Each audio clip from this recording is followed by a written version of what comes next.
All I knew about Islam was that it was a religion that was spread by the sword, that it treated women like second-class citizens.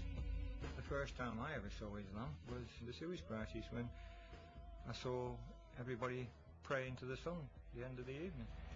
How much do most people in Britain know about Islam? Although there are 1.6 million British Muslims, outside the curry house, the cab rank and the corner shop, Islam used to be barely visible. If you was asked me what a Muslim was, I wouldn't have a clue. But I said, oh, an Asian guy. It's small. It seemed more like a country rather than a way of life. September the 11th changed all that. Many Muslims suddenly felt under scrutiny, tarred with the same broad brush of ignorance and fear. Hardly the easiest climate for a non-Muslim to embrace the faith, and yet a steady stream of people has been doing just that. This film's about 4 of them. One day, I just woke up and said, oh, what happens if God stops calling me?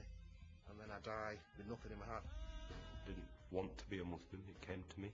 It's the greatest gift anybody's ever given me.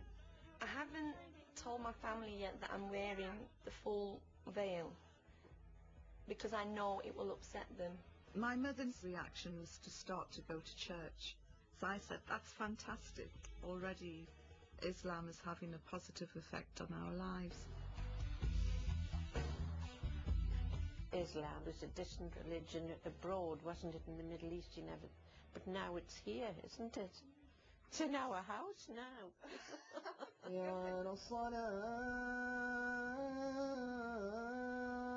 It's Islamic Awareness Week at Bristol University, and a mixture of the faithful and the curious is gathering to hear a talk by the star turn, former Fleet Street reporter Yvonne Ridley. Brothers, sisters and friends, salam alaikum.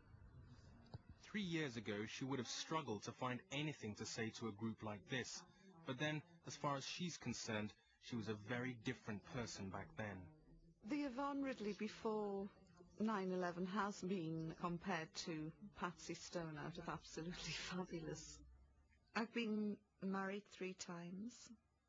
I've got an 11-year-old daughter. And I suppose, even by journalistic standards, you know, it's quite a disastrous life. In 2001, just as the so-called war on terror was getting underway, the Sunday Express reporter put on a burqa and crossed into Afghanistan to report on life under the Taliban. Yvonne was an inexperienced foreign correspondent. More experienced foreign correspondents had also thought of doing that. People on the Sunday Telegraph, people on the Times, their papers had all stopped them. They said, no, you're very likely to get picked up. I think she was foolish because she's a single mother, and she plunged herself into a situation which could have had a terrible, terrible ending. Nobody would ask if any high-profile male war correspondents, you know, no one would probe into their private lives, saying, what on earth did she think she was doing, going in there when she's got a child? This would never be asked of John Simpson. You become invisible directly you put it on. No one even glances at women here. The big difference between John Simpson and Yvonne Ridley was that she got caught. She was held on spying charges and fully expected to be stoned. But instead of ending her life, her experiences in that Afghan cell were to change her life forever. For 6 days I had avoided talking about religion. And there I was, confronted with a cleric, and I looked at him and I just thought, oh no, it's the God Squad. He asked me what religion I was, and I said I'm a Protestant, the Church of England, and he smiled and he said, and what do you think about Islam? Oh, I said, it's wonderful. I said, it's absolutely amazing. And he smiled again and he said, so, you would like to convert? And I thought, if I say yes, he will accuse me of being a very fickle, insincere woman. If I say no, he will accuse me of insulting Islam. Either way, I'll be hauled off and stoned. And I thought about it, and I looked at him and said, you know, thank you very much for your kind offer, but I can't possibly make such a life-changing decision while I'm in prison. However, if you let me go, I will read the Quran and I will study Islam when I return to London. You know, that is my promise. 4 days later, despite the fact that the coalition had started bombing Kabul, the Taliban took Yvonne to the Pakistan border and released her unharmed. I'm fine. I'm fine. It's good to be here. Thank you. After all the fuss died down, I started reflecting on the visit that I'd had from the cleric. And I thought, well, they've kept their word and now I should keep mine. And I started to read the Quran. And I went through all the women's issues because I had to find out what is in this book that promotes the subjugation and oppression of women. And there's nothing in there. Far from saying women should be oppressed, it says quite clearly that women are equal in spirituality, worth and education. And furthermore, we're praised for our child-rearing and childbirth capabilities. So in my book, that means that women are probably the deluxe model of the human being. Nobody's smiling over here, right? I then looked at property and inheritance laws, things that have just come into the gift of Western women in the last 100 years. And, you know, it's all there. It's like a Magna Carta for women. I wanted to go running back to Afghanistan and say to my captors, hey guys, what have you been reading? You know, because did you know?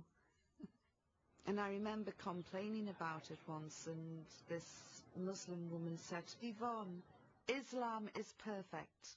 Unfortunately, the people who practice it aren't. And I thought, yes, she's right. Anyway, I'm very, very happy to tell you that I did take my Shahada on June 30th last year. And I have now joined what I consider to be the biggest family in the world. Just makes me so proud to stand before you today and say I am a Muslim. Thank you.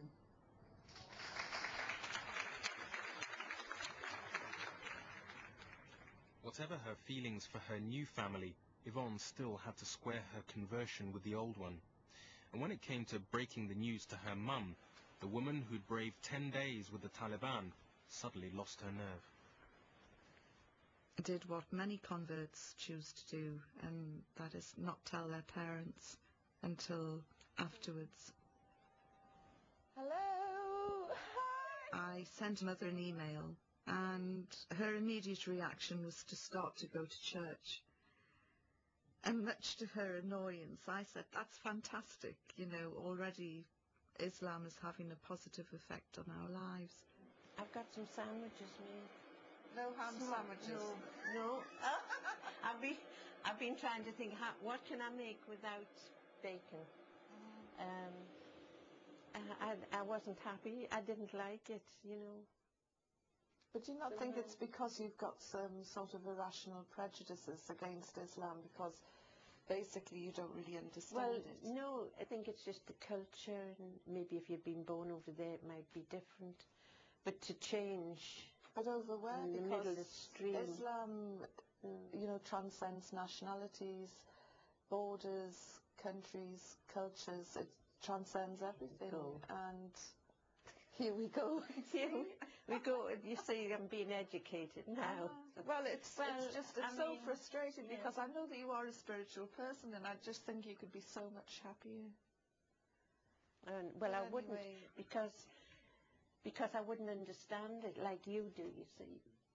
Islam has helped me rethink all my relationships, especially with my daughter.